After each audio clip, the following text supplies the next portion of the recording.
Good morning, everybody. So we're going to start back in chapter 7, review problem here from the size of atoms versus ions, and we'll get into some of the final stuff from chapter 7 and move into chapter 8 today. So for this question here, we've kind of gone through this already, but just seeing this in the context of what looks like a test question here is, which atom or ions are in the correct order of increasing order of size. And the key is just remembering that our uncharged atom that we use our periodic trend, that left to right, you get the decrease in size, decrease in radius, because we have the higher effective charge pulling those electrons in more closely, so we get a decrease in size from left to right. But this is comparing an uncharged atom, so like lithium with the zero charge compared with fluorine with the zero charge. And then from top to bottom, we get the usual trend of an increase in size, just because we're using bigger orbitals, more electrons, more repulsion, etc. And the same thing for ions remains true as well, that we get the same trend for ions as well as uncharged atoms from top to bottom. The only issue with ions is whenever we're comparing, say, lithium and fluorine in terms of their common ion, or sodium and fluorine in terms of their common ion, we have to think of perhaps the number of protons in the nuclei. So when we're looking at sodium plus versus F minus, we're coming up with the idea that both of these have 10 electrons. So the one with more protons can pull those electrons in more closely. So sodium plus is smaller than fluoride ion. And then adding electrons to an atom always makes that ion bigger. So the negative ion of an atom is always going to be bigger than the uncharged atom. Kind of like the opposite, that if you take an electron away, you always make the atom smaller. So if you go to the plus cation or a 2 plus, you're going smaller and smaller. And so both of these trends are actually correct. So sodium is the biggest compared, so sodium's further down from lithium, so sodium's bigger than lithium. Lithium is further to the left, so lithium is bigger than fluorine. So trend 1 is correct. And then trend 2 is also correct because sodium ion is bigger than fluoride. Again, both of them have 10 electrons, but sodium has 11 protons, fluorine only has 9. So more positive particles to pull those 10 electrons in for sodium plus.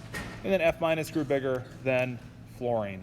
Or actually, I'm sorry, this trend is actually wrong because F minus would be bigger than F. So the second trend is actually wrong because F minus would be bigger than F. And so we would have sodium plus smaller than F minus from the isoelectronic series. Okay, so trend 2 would be wrong because F and F minus are in the wrong order. And then from there, I think we might actually have a little bit of a tricky time with F versus sodium plus in terms of which one of those is bigger or smaller, but that doesn't come up in this particular question because the F versus F minus trend is clearly incorrect. So we'd be going with only one here is the correct trend of these two. And so if you really quizzes, there's, size trends gets into if you understand the isoelectronic series trends and the periodic trends from left to right. The last section that we cover in chapter 7 is 7.6, so we skip 7.7 to 7.8. So those two sections in the book we're not going to discuss. There's actually a slide or two I'll show you just because I think there's a couple interesting properties that we can see in some of those later sections. But the section 7.6 just kind of compares some of the group trends of metallic elements versus nonmetals versus metalloids. As you can probably imagine, that metals on the left side of the periodic table, mostly solids, the only one exception being mercury, which is a liquid. So we tend to think of metals as being solids other than mercury, being shiny, having a luster. You can usually stretch them into wires, pound them into sheets.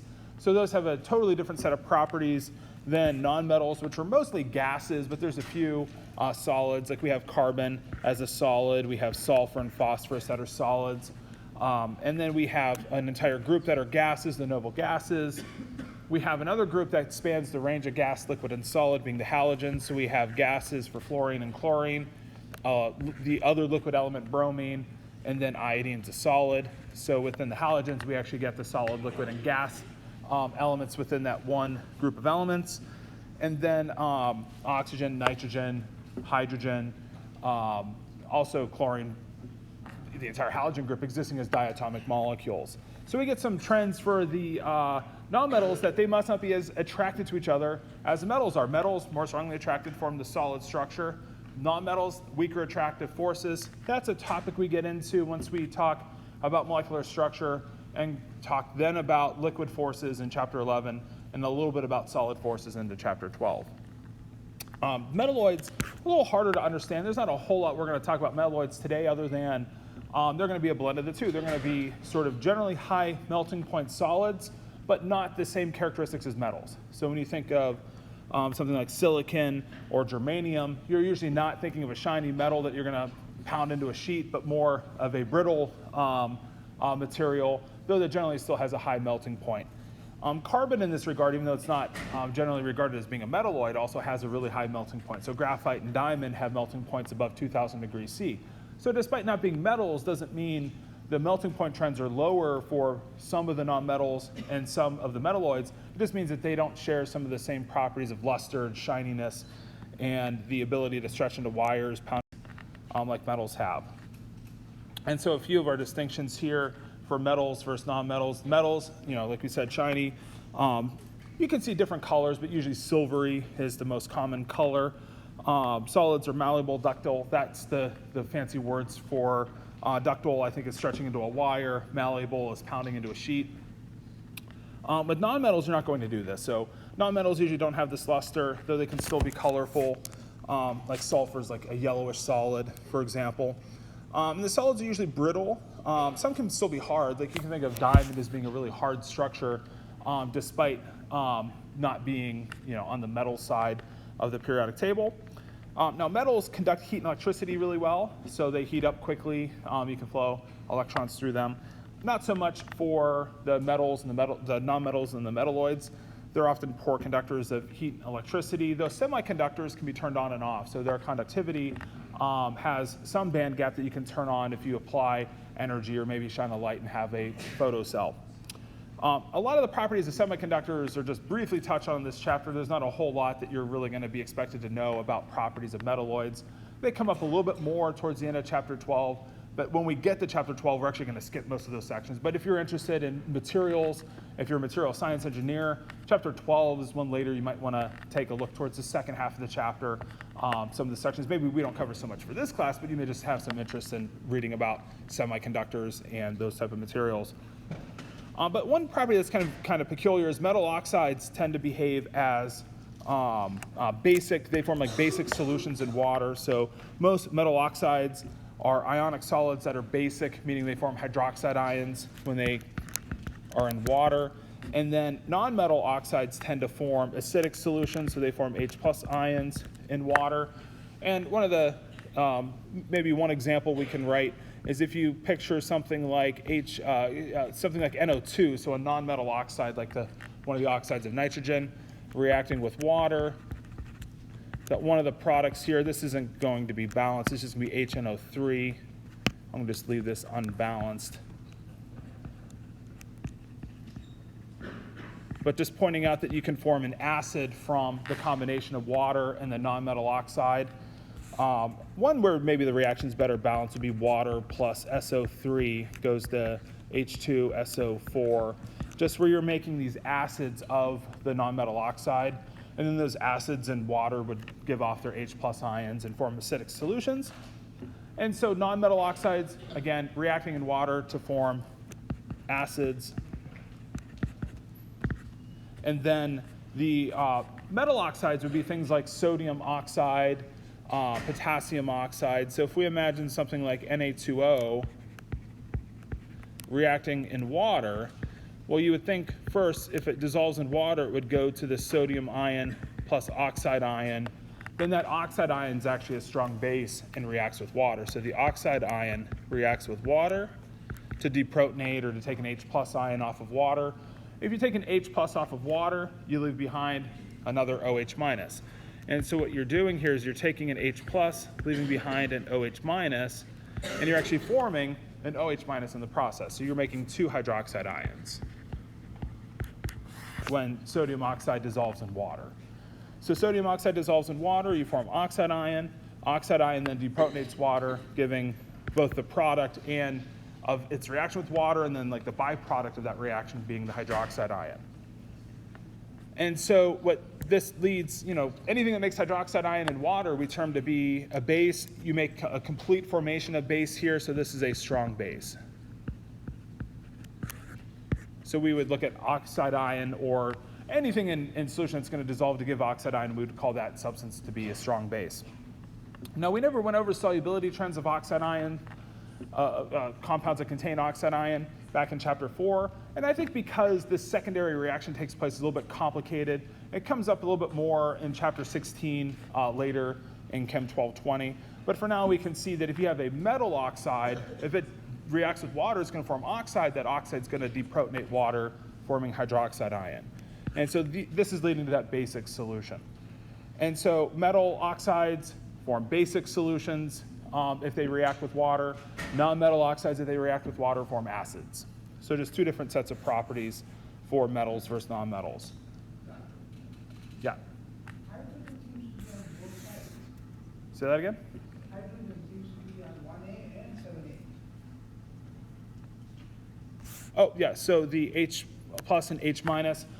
So that is going back to nomenclature where H plus forms with nonmetals, H minus forms with metals. And so the hydride ion forms whenever you have hydrogen bonded with something like calcium. So calcium with hydrogen, hydrogen goes minus. We'd have a compound like CaH2, which we would have named calcium hydride back from chapter 2. So hydrogen can only go minus, I guess in chapter 4 is where we talk about the oxidation number of hydrogen being -1 when paired up with metals, and then being +1 when it pairs up with nonmetals. And so if you have hydrogen with chlorine in solution, you can make H plus Cl minus, but not H minus Cl plus, for example. So the hydrogen stays positive when paired up with a nonmetal.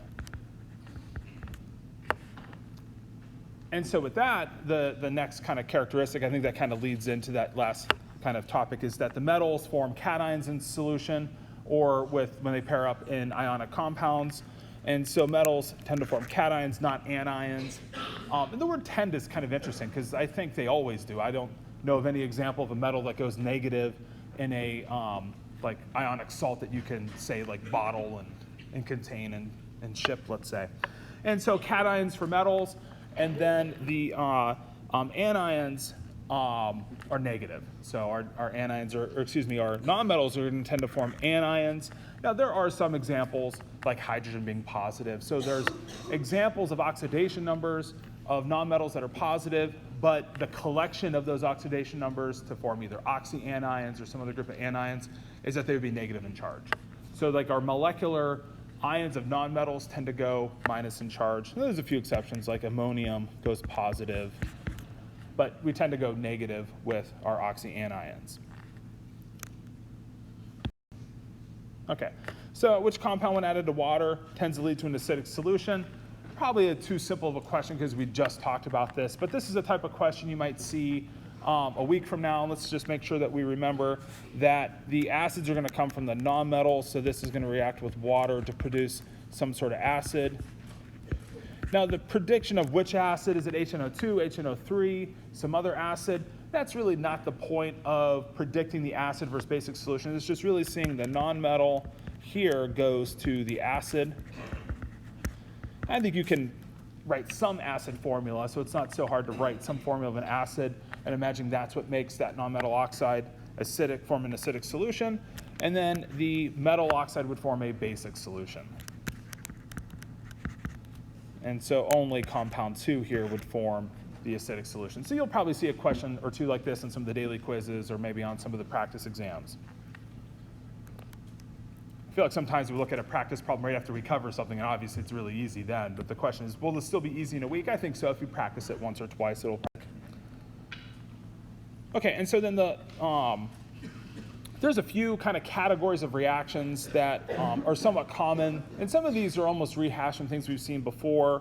Like metals and nonmetals react to form ionic compounds. I think we've seen this example before. So like sodium plus Cl2 forms NaCl. And so our product here is an ionic compound. So take a metal and a nonmetal. When they react, should form some ionic compound. And if you know the common charge state of the metal and the nonmetal, then you can predict the ionic compound. If you use transition metals like iron plus Cl2, you may not know if iron's going to readily go to the +2 or the +3 state or some other charge state. So transition metals, you may not be able to predict the actual formula of the ionic compound. But if you have like Al plus O2, the only compound that can form here is Al2O3. because aluminum has to form with the 3 plus. This can't be an exception because we can't form an oxide or peroxide with aluminum. So this would just be the ordinary O2 minus. So the only product we can get between aluminum and oxygen is Al2O3. So metals reacting with water. So if you take something like sodium, solid, react it with water, what it's going to do is it's going to do the reaction where we form sodium plus, and then we have to have hydrogen form H2, so the H pluses are going to go back to form H2. So we're going to form, so we're going to take and form sodium plus, form OH minus, and then H2. So we're going to need 2 waters to do this. We're going to get 2 hydroxide ions. And what this kind of connects to is a little bit of sort of chapter 4 is the H plus kind of returning to H2 as sodium is reacting as being a really active metal. And so an alkali metal reacts because it has a high activity. And then we have sodium losing an electron, hydrogen, the H plus oxidation state of water, absorbing the electron given off. And so forming H2 gas, which can then float away. And so sometimes if you do this reaction, it's exothermic, sometimes the hydrogen can ignite. Maybe at some point I should do the potassium in water. If you throw a piece of potassium in water, it kind of lights on fire. So maybe I'll get that demo sometime to do so you can just sort of see it. So the what lights on fire is that hydrogen gas from the exothermic reaction heating it up and igniting it. So then the metal oxides react with water. We kind of saw this example already with like something like Na2O reacting with water. We could just write and kind of skip forming the oxide ion once we know that oxide reacts with water. Then we're going to get sodium plus 2 hydroxide ions here. Yeah, so 2 oxygens, 2 hydrogens, charge is balanced as well. So we're forming sodium hydroxide from the reaction of Na2O into water. Non-metal, this kind of comes back from chapter 3 as well, that if you take like carbon plus O2, so 2 nonmetals tend to form a molecular compound. So take carbon and O2, maybe we'll form CO2. You may not know the molecular compound formula easily, like maybe C plus O2, you can imagine CO2 forming somewhat easily, but you may not always be able to predict the formula of the molecular compound, but the fact that you get a molecular compound is just a common reaction of 2 nonmetals. And then lastly, the nonmetal oxide reaction, that's kind of the one we were talking about, things like SO3 reacting in water to form acids. So the product here would be an acid. So there's a few like categories of reactions that are either being reinforced from some earlier ones we have seen from like chapter 3, or a little bit of more nuanced ones from here in chapter 7. And some of those are just kind of thoughts out of maybe like a chapter 4 extension on oxidation reduction reactions.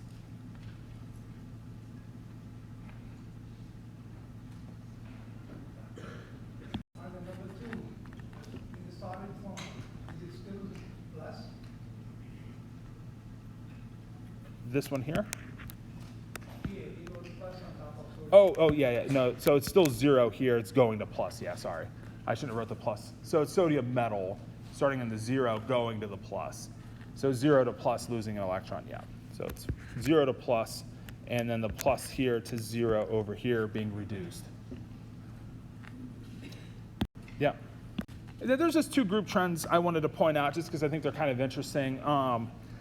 Like if we compare the alkali metal trend, the one trend that I just find to be kind of interesting is if you look at the melting point, like if I said predict lithium versus cesium, which one do you think would have a higher melting point? Most people would probably predict cesium would have the higher melting point, but cesium actually has the lowest melting point of the trend, and you can try to think, well, why would that be the case? Why is it the case that being bigger in terms of a metal is worse in terms of it existing as a solid? Well, if you imagine a solid is the metals are exchanging like charge with each other. If you make the nuclei further away, it's harder to exchange that charge. It's kind of like a kappa Q1, Q2 divided by D problem. If you make the charge centers further away, weaker attraction of all of those electrons, so therefore a lower melting point results. So whenever we're like exchanging charge between ions or atoms, the further away we make them, the worse. And so this is going to be something we see in chapter 8 too, that whenever we look at ionic compounds, Like if we have two compounds, plus and minus, so if you imagine lithium fluoride really small, if you imagine cesium iodide really big, which of the two ions do you think are more attracted together? They're both Qs are the same. Q plus 1 minus 1 electron are the same, but lithium fluoride really small, close together, cesium iodide really big, far away. Weaker attraction results from being further away. The same thing happens here for the alkali metal group. And I think it's kind of interesting that cesium is actually almost the third liquid element at room temperature. So cesium's melting point is just above room temperature. So if room temperature was like 28 degrees, maybe it'll be that way in 50 years or so, I don't know. But if room temperature is a little higher, cesium's going to melt and be a liquid. It might be the third element to exist as a liquid. There's another one I always forget. One of the metalloids is pretty low, too. It's close around 30 degrees in terms of its melting point. But then compare this trend with a non-metal group, or excuse me, this is actually just showing the trend with the alkaline group is the same trend, that you get the same decreasing melting point trend. But then if we compare two groups of non-metallic elements, you see an opposite trend emerge. And in a way we knew this because you know you went fluorine, chlorine gas to bromine liquid to iodine solid. So you know the melting point's increasing for a non-metallic group of elements from top to bottom, just from the nature of knowing about bromine and iodine being liquids and solids at room temperature. So you can see an increase in the melting point trend for the non-metallic group of elements. And what you can imagine here is a different sort of property, is that whenever you have molecules and they don't really have a built-in charge, when you don't have a lot of valence electrons that are being exchanged between metals, you have that exchange of charge taking place. If you have molecules that are just adjacent to each other that are uncharged, they have to somehow induce a charge in themselves. They have to do what's called induce a dipole moment. You may have learned the dispersion force of attraction or the London dispersion force, sometimes called the induced dipole moment. But if molecules have to induce a charge in themselves, that's going to be easier to do when they're bigger. And so to induce a dipole moment in a molecule is easier when the molecule is bigger. And so the bigger the better for the trend of melting points for nonmetals. And so I think it's just kind of interesting to see an inversion of this trend of melting point for the halogens, and the same trend emerges for the noble gases as well. And so radon, still much lower than room temperature, 298 kelvins room temperature. So still a gas, obviously, at room temperature, but getting closer to liquefying than, say, helium is. Look at how low the melting point is for helium, or excuse me, the boiling point here for helium, 4 Kelvin. Its melting point, I believe, is 1 to 2 Kelvin. So really super low, close to absolute zero, so you're not getting past 0 Kelvin. So helium, the lowest melting point element on the periodic table. Okay, so We are looking at the melting point for halogens, and we are looking at the boiling point for noble gas. yeah, I think we're looking at the boiling point here just because their melting points are much lower. So yeah, I don't know why whoever made this table switched to boiling point, but I think it's just because the noble gases are so low in melting point, they shifted to boiling point. But you imagine the same trend would emerge. Like for the alkali group, you would predict that their boiling point trends would be the same. Now, I don't know if you can really boil those metals the same way you can boil a liquid. So some of the substances you're just not going to boil in the classic sense, like water, just forming molecules and then condensing. But if you could do that for the alkali metals, you would imagine the boiling point trends would follow the melting point trends. And you would expect the same thing for the melting point, boiling point trends to be consistent with each other. That if you see an increase in melting points from top to bottom, you would expect to see an increase in boiling point trends. That kind of wraps up chapter 7. Yes? Okay. So into chapter 8 is where we start talking about bonding between atoms. So from chapter 6 to 7, we've gone from electron properties in chapter 6 to how the nucleus plays a role in chapter 7. The way I like to think of chapter 6 is in chapter 6, you almost think all the elements are the same. Like you almost would have a hard time thinking, well, why would carbon and nitrogen be different? Well, carbon melts at 2,500 degrees C, nitrogen's a gas at room temperature. So they're pretty different, despite being right next door on the periodic table. So nuclear trends plays a big role in those differences, but also bonding trends plays a big role as well, trying to understand how atoms will bond with each other to form molecules and how they'll interact with other elements to form compounds. And so in this chapter here, we talk about bonds in ionic and covalent compounds. The first half of the chapter, or maybe the first like third of the chapter, is on ionic bonding, and then the remaining 2/3 of the chapter is on covalent bonding. And really our big discussion, chapter 8, we're going to see is on Lewis structures and writing those and understanding what we can learn about structure from trying to sketch a Lewis structure. And then into chapter 9, we'll get into shapes of molecules that emerge from understanding their Lewis structures and trying to think of how those bonds and molecules and their lone pairs are going to spread out and use space around them. So chapter 8, we get into Lewis symbols, talk a little bit about the octet rule. We'll talk about ionic bonding and lattice energy. Lattice energy is a way to sort of measure ionic bond strength. So it kind of tells us how strong an ionic bond is. We'll talk about covalent bonding then as we proceed through the chapter and get into things like polar bonding, electronegativity differences of atoms. So not all elements behave the same in bonds, so we're going to try to see which elements are trying to pull electrons more closer to themselves through the idea of electronegativity. And then we'll be sketching Lewis structures for all different kinds of compounds. We'll see some compounds will break the octet rule. Some compounds will expand their octet. Some will not quite have an octet, yet still form stable compounds with the octet rule being violated. And then towards the end of the chapter, we'll get into strengths of bonds, kind of something we saw back in chapter 5, but maybe with a slightly different perspective of looking at how like the lengths of bonds and like the polarity of bonds impacts bond strength. Okay, so there's 3 main types of bonds, and really I think we spend so much time talking about ionic and covalent, sometimes we forget about metallic bonding as being a 3rd type of bonding. We talk about this a little bit more in chapter 12, but I want us to make sure that whenever we think of something like iron metal, like if I write iron solid, like sometimes you may think because there's nothing else iron's bonded to that there's no bonds in iron. Well, if it's a solid, there's a bond there. The bond that's connecting the iron atoms in a chunk of block metal would be metallic bonding.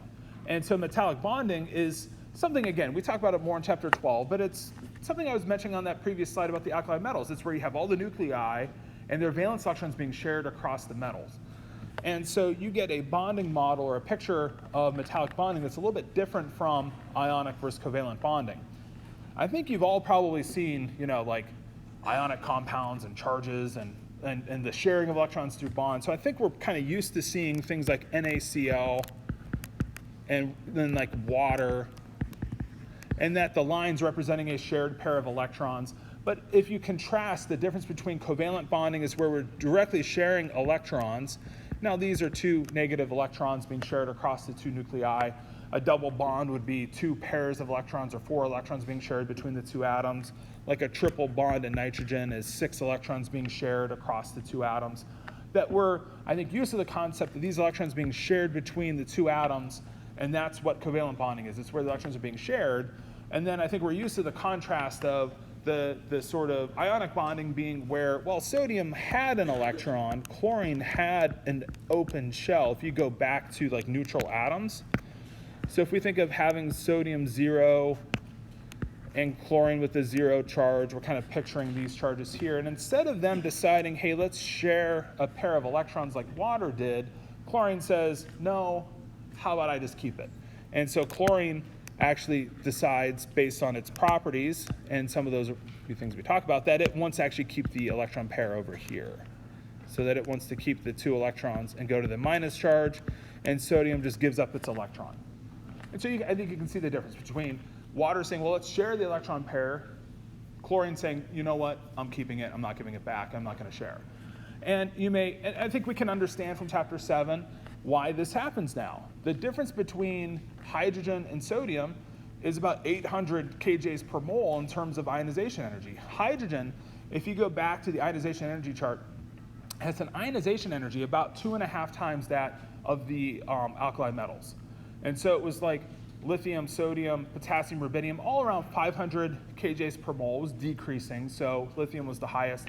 And then hydrogen's like 1,300 kJs per mole. So hydrogen just holds onto the electron more strongly. It takes more energy for it to give up that electron. If you also think about oxygen, oxygen's not quite in the halogen group. The halogen group is particularly good at accepting 1 electron. To accept 2, not as favorable as accepting just 1. Not as favorable when you're F- or chlorine being smaller in that group from left to right. and of the highest effective nuclear charge from left to right as well. And so things like lithium and the metallic group, so lithium and below, and fluorine and below are particularly good at losing the electron and accepting the electron because you have the lowest ionization energy for the alkali metals, and then you have the most negative electron affinities for the halogen group. Now, water has no choice but to share those electron pairs because of the nature of the difference between hydrogen and oxygen. Now, we're going to learn that this bonding is not an equal sharing. So even though there's a shared pair of electrons, it's not an equal sharing. We'll pick up that water's polar, and this is probably something you already know, but water picks up the partial negative charge on oxygen, meaning it's pulling the electrons more closer towards itself, so it has on average some extra electron density than what we would picture if we just equally shared those electron pairs. We'll talk about that in the middle part of the chapter, but this is just kind of planting that idea from something you may already know. So both these bonds have dipoles pointing in towards the oxygen because oxygen is actually more electronegative. So it wants the electron pair more than hydrogen, but hydrogen still wants some of the electron. It doesn't permanently give up that electron. Now, to contrast that with iron, what it does is it almost just has the free sharing of electrons. So if you imagine iron 8 valence electrons, another iron 8 valence electrons, high positive charge.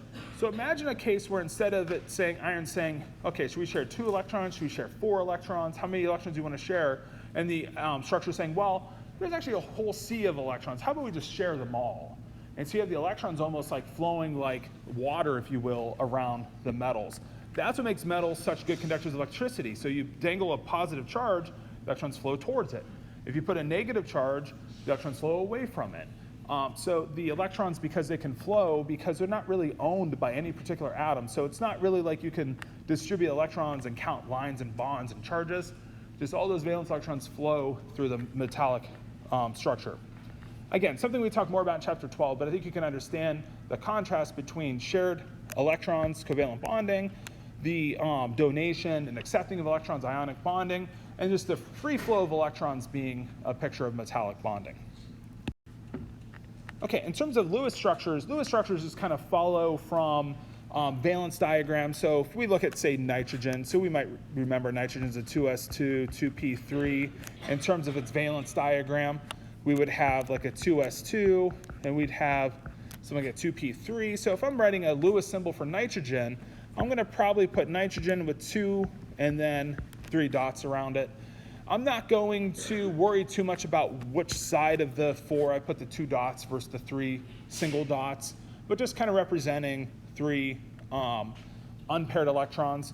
Carbon's a little bit weird in its structure here. For carbon, you might have had the thought being this. So for the 2s2, 2p2. And so for carbon, you might have something like this. I think this is a perfectly valid Lewis structure, or even writing, it doesn't matter how you're writing this geometrically, if you're writing 2 dots paired together and then 2 separated.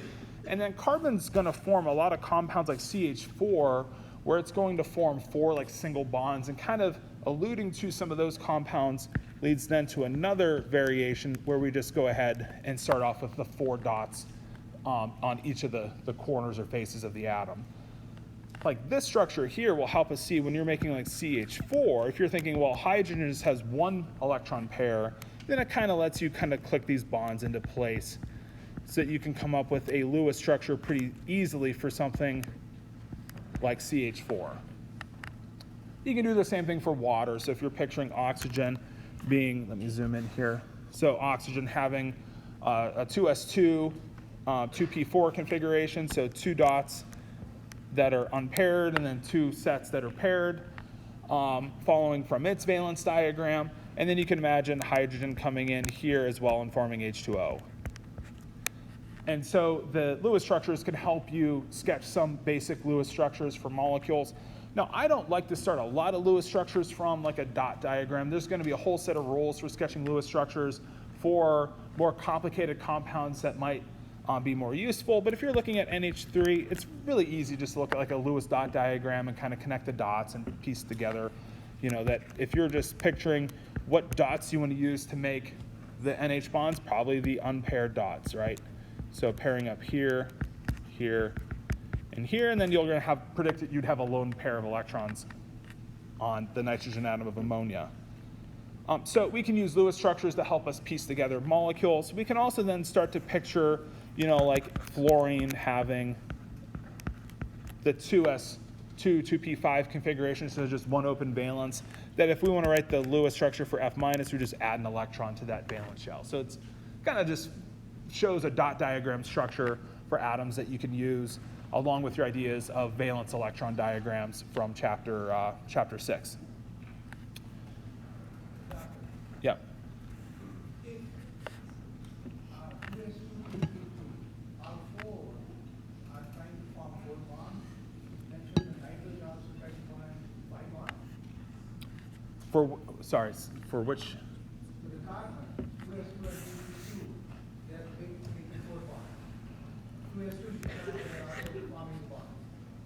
Well, we're going to see like bonding models in the next chapter on like how you can picture the bonding in something like CH4. But I think for now, a way you can picture the Lewis diagram of carbon is with either one of these, whichever one is better suited for the molecule. So like CH4 having 4 hydrogens probably tells us just use 4 dots on each of the corners. If you're forming something like say COH2 for formaldehyde, you might start with this picture here where you're going to pair up a carbon with the hydrogens here, and we're going to have to pair up the oxygen here. But this gets a little bit like out of what I really wanted to get into here. Because we'll come back to some other ways of sketching Lewis structures. And then you may be wondering now here, how do you know to put the 2 electrons together on the O of CO2? But let's come back to some more molecular compound Lewis structures. Because the first part, we're really almost trying to see for ionic compounds. Why does Na and Cl2 go to Na plus and Cl2? Well, it's because sodium is just 1 away from being sodium plus, and chlorine is just 1 away from being that configuration of argon. And so that when you take solid sodium, gaseous chlorine, react them together, that what you're doing is you're just forming sodium plus and Cl minus in that ionic compound. And so what this is going to lead to is just then the ionic bond strength. How can we classify how strong that ionic bond is? This is through the ionic bonding. So ionic bonds, metals have low ionization energies. We already talked about this. Nonmetals have favorable electron affinities, meaning the most negative from left to right is in the halogen group, or at least on that nonmetal side of the periodic table as well. So cations and anions, once formed, then have electrostatic attraction. So once you form your sodium plus and the Cl minus, then they're attracted together. And then they accumulate together in the form of a solid, or if they're in water, they have all the water attractive forces that they'll have with water. If you're thinking of energy balance, if you're thinking, okay, remember sodium, I haven't memorized, you guys may not, but it's 496 kJs per mole uphill to ionize and lose the electron. So it takes about 500 kJs per mole. If you remember chlorine, I think it's minus 349 or 348 kJs per mole. If you're noticing, that's still positive. So it takes energy to form sodium plus. You get a little energy back when you make Cl minus, but that's still net exothermic. It still takes energy. So why does NaCl form? Well, once you make the plus and minus, they then have electrostatic attractive forces that take the energy of the structure down even further. And so that's the concept of lattice energy, that if you imagine sodium chloride formed as a solid, so if you have the solid structure of sodium chloride, if you want to separate this into sodium plus and Cl minus, that takes energy. Now, we separate these into gaseous ions just so we can have a solid to gas where the key difference is the ionic bond being there for all the ions connected together and then it being gone. And that this idea here is what we call our lattice energy.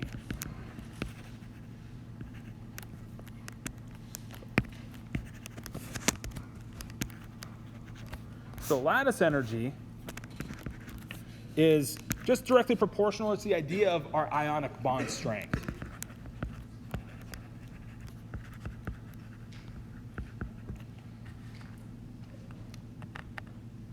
I think it's the next slide too. I don't know why I'm writing out like lattice energy. I think the very next slide has that same reaction written out. So yeah, it's like I plan to not write, and then I start writing things in lecture, and I'm terrible at writing, so I apologize. But so lattice energy is the energy required to separate a mole of a solid ionic compound into its gaseous ions.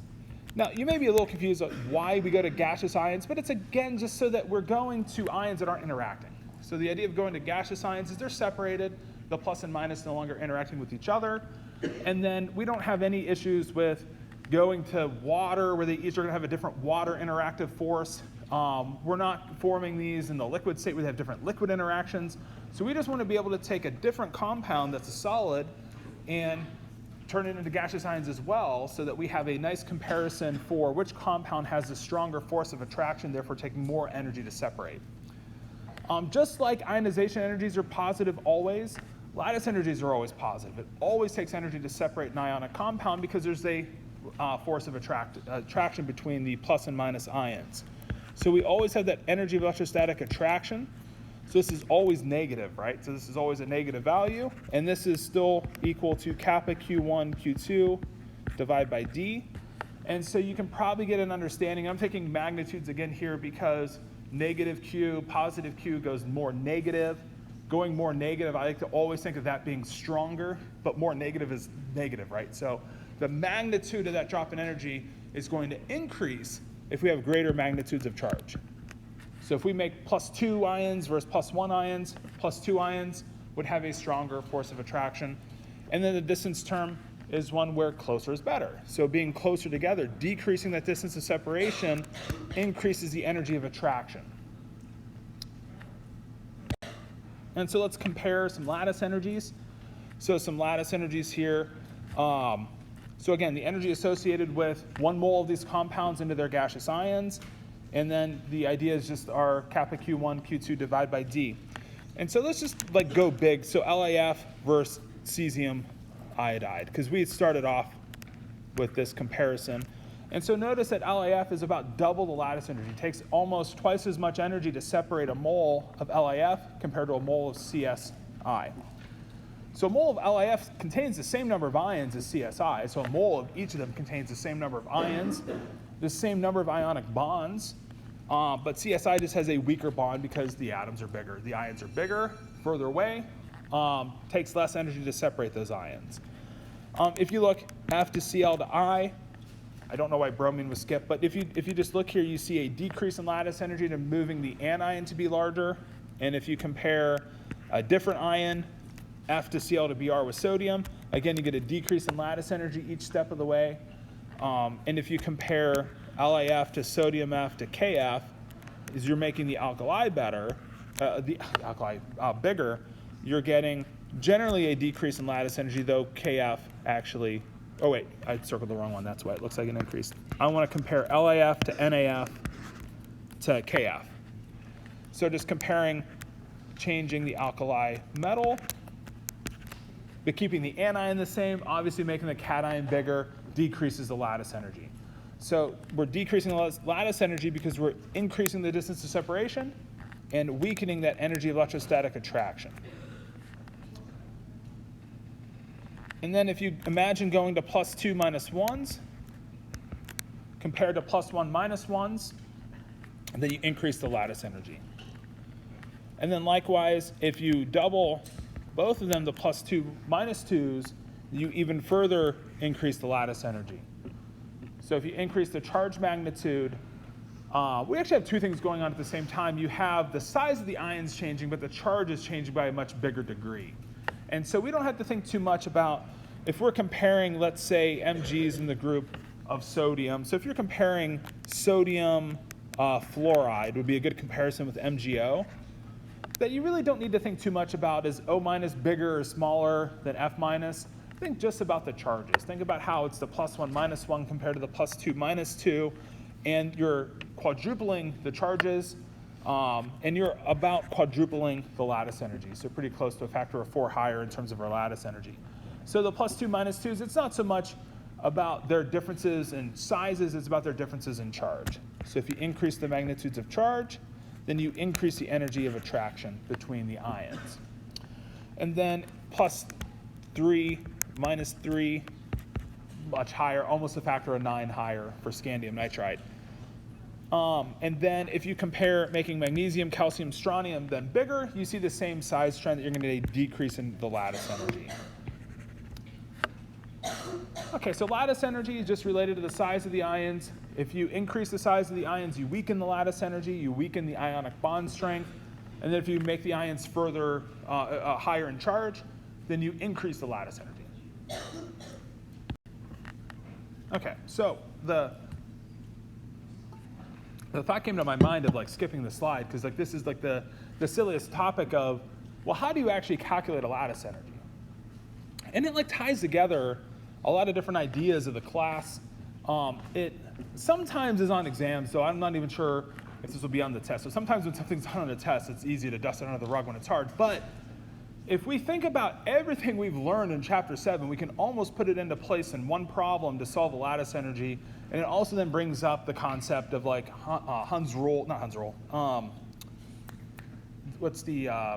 Hess's law. Yeah, there it is. So Hess's law summing up reactions. So if we want to find a reaction, so imagine you want to take a series of reactions and sum them up. Then what we would do is try to use like Hess's law to say, okay, what I'm trying to find is my lattice energy, which for sodium chloride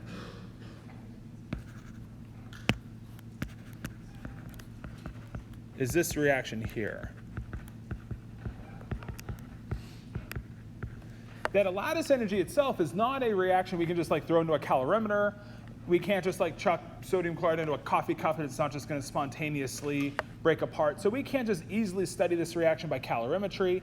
It's not one that we can just like ablate and easily study some other means. So we have to find this delta H. If we want to find the delta H or the delta E of this reaction, we have to like find it indirectly. We have to take a series of other reactions that maybe we can sum up to add up to our desired reaction.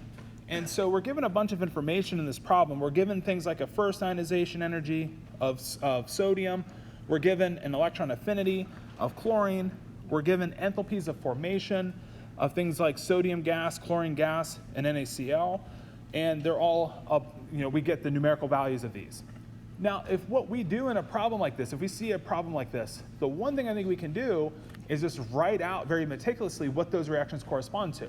Like when we say the first ionization energy of sodium is 496 kJs per mole, what that would mean is that sodium going to, in actually the gaseous form, we had pointed this out in chapter 7, and to be fair, I only pointed out in chapter 7 so we would know here that it's whenever we give you an ionization energy like from chapter 7, those are for gaseous elements. We talked about how that was so we can compare from like left to right an apple-to-apple comparison. Because if one metal's a solid, or if one element's a solid, one's a liquid, one's a gas, and we're trying to compare their lattice energy or their ionization energies, then like you might have a solid force in one, a liquid force in another, no force in the gas phase. So you're not really comparing the same trend from left to right.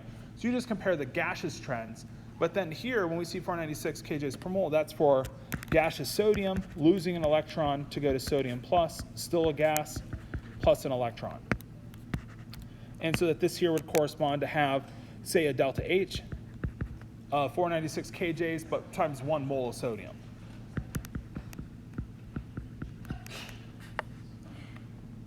So if we do this for chlorine, so chlorine's electron affinity is given, so it's Cl gas.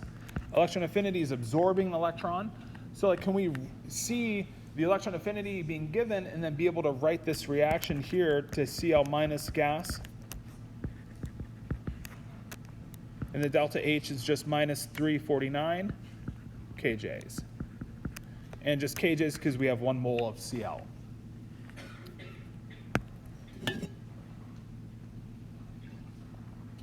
Now, one thing that's kind of interesting is, I was alluding to these numbers earlier, if you just add these up here, it's still a positive energy. But if you add these two reactions up, it's just sodium gas plus chlorine gas going to the ions. It doesn't really then say, well, the ions are forming a solid. It doesn't then talk about where you're getting the gases from, that you have to have maybe like an elemental form of sodium, form sodium gas. Like, we can't add these reactions up and get this desired reaction just yet. But what if we take the formation reaction of sodium gas? So if you form sodium gas, it's the product.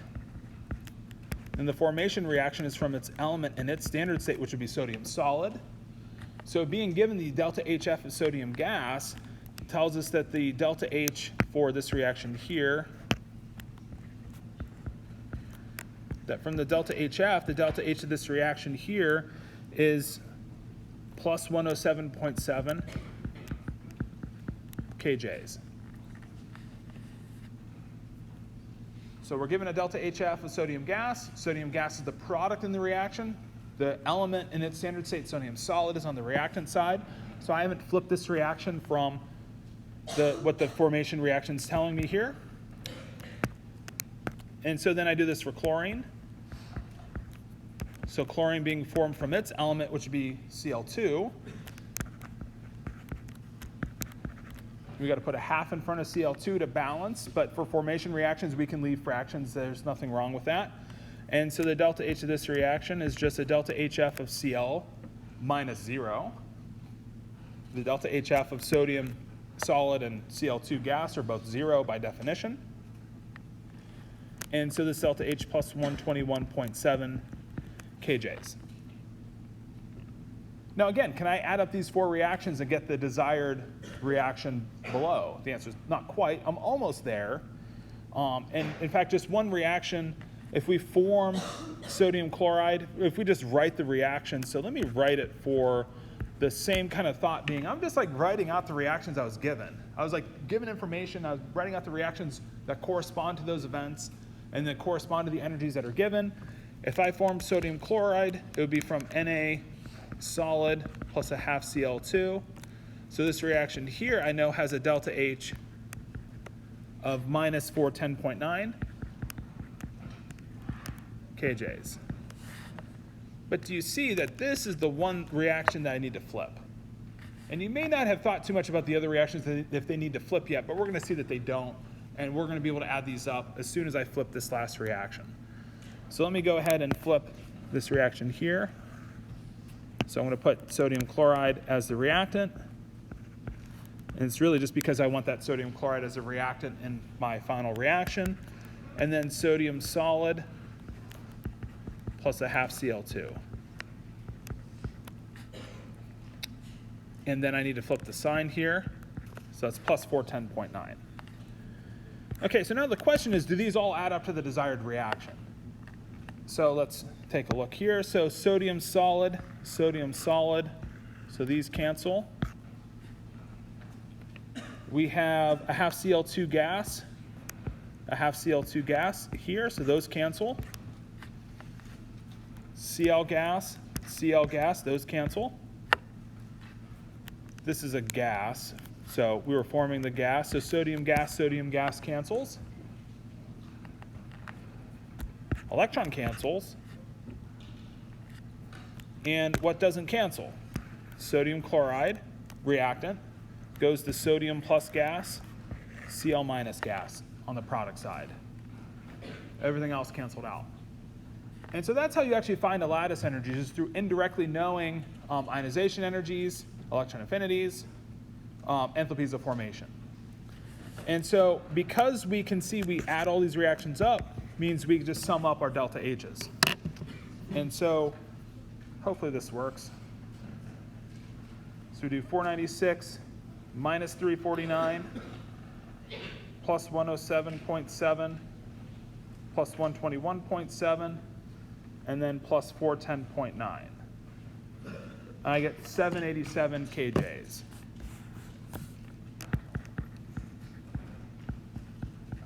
There's 1 mole of sodium chloride, so that's 787 kJs per mole. And so I think the chart said 788. So we're getting the ionization energy from taking these individual delta H's that we can write from the individual reactions. Now, this slide here, a little confusing what it's trying to show us. What this slide here is showing us is how you can use data that you have in textbooks and tables that have been measured by other means to come up with the lattice energy that we then compare. So lattice energies themselves tell you, once you make your sodium plus and chloride ion, they're telling you how strongly attracted the ions are. Notice that this is about twice as much. The CH bond strength is about 400 kJs per mole. So the ionic bonds are about twice as strong on average for +1 -1s compared to covalent bonds. So ionic bonds, very strong bonds here generally, if not even stronger if we go to +2 -2s. Okay, so we'll pick from here, get into covalent bonding next time. All right, have a great day.